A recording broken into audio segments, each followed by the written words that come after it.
EVs,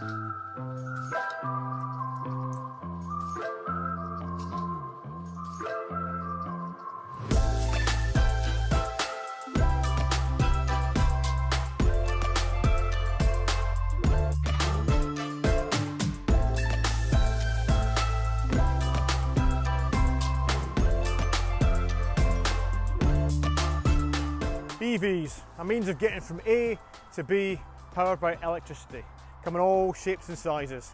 And in this episode, we're going to look at true electric micro-mobility. Welcome to Fully Charged.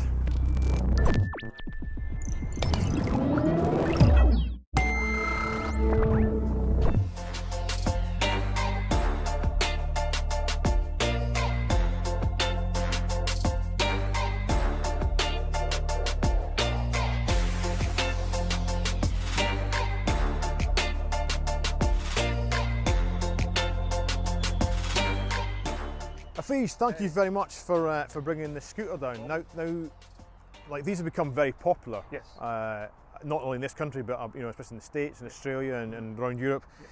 What sort of thing are they being used for? Who's buying them? Who's buying them? I mean, well, it's quite a wide range of people that's buying them. You have people that need them for first and last mile vehicle. People that want to, cut the miles in between going to the shops and maybe coming home at night. But also I think people are actually buying them as a replacement for their car sometimes. All those journeys that you probably 2 miles from here to to the shops in your cars, you can just do them on electric scooters. So yeah, first and last mile vehicle, and also for short trips, less than 5-6 miles. Yeah, that makes sense, because actually the sort of trips that you could probably walk if you had the time, if you had the energy, but actually with this, you can do those last, let's say, 1-2-3 mile trips. Yes. You don't really need a car for. Yeah, exactly. But that's an average. Now, some of these, scooters, they do have about 10 miles, 20 miles sometimes, obviously depending on the battery size. But for the budget scooters, below 400 pounds, for example, this will definitely do about 15 miles, so 6 miles to go, 6 miles to come back, about 12 miles, 3 miles of just in case you take the wrong turn somewhere. Extra hill. Extra hill, exactly, yeah. And so are you seeing, has there been a huge increase in the sales of these over the last few years? Absolutely. I think people are beginning to realize, especially, and again, I mean, I did a research quite recently, and 65% of the world's population are moving into cities. So therefore, cities are becoming more congested. They are less used for cars because there's no space to actually park the cars. So people are looking for smaller, type of vehicle to get from A to B. And it just makes perfect sense that people are, looking at this type of vehicle and they want to use them. Now, from a safety point of view, is it easy to control at slow speeds? Does it brake quite easily? Yes, it does. It's quite controllable. But obviously, different brands, have different controllers, and the controllers are what essentially are the brain of the vehicle. So yeah, I mean, most of the time it's easy. You control it from here. That's accelerator, and then you brake from here. So it's very much straightforward. That's it. Yeah, and that's it. And you steer like that. And you steer like that. Yeah. Right. Can I have a go? Yeah, please go ahead. Yeah.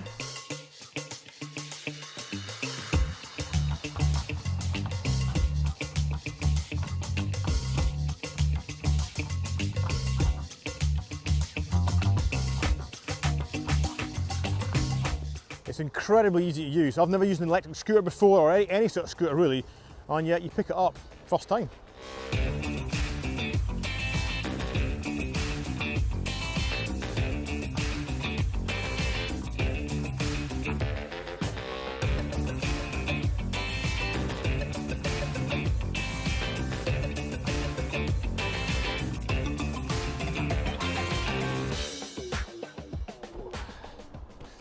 The great thing about the scooter is that with a quick click there and slot in there, when you arrive at home or at the office, you pick it up and walk up the stairs.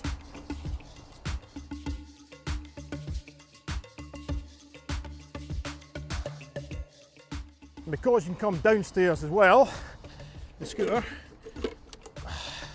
pops back up and you're away.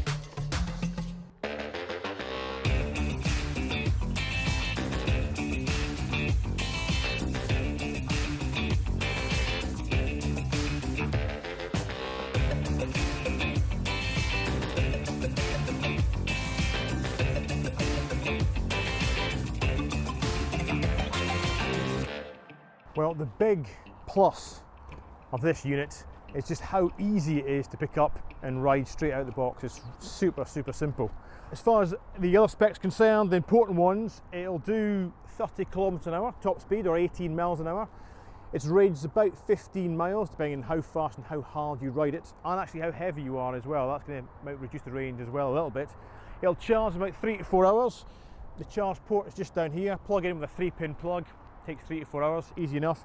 And finally, it weighs about 12 to 13 kilos, so that's worth considering if you have to carry it up stairs at home or into the office.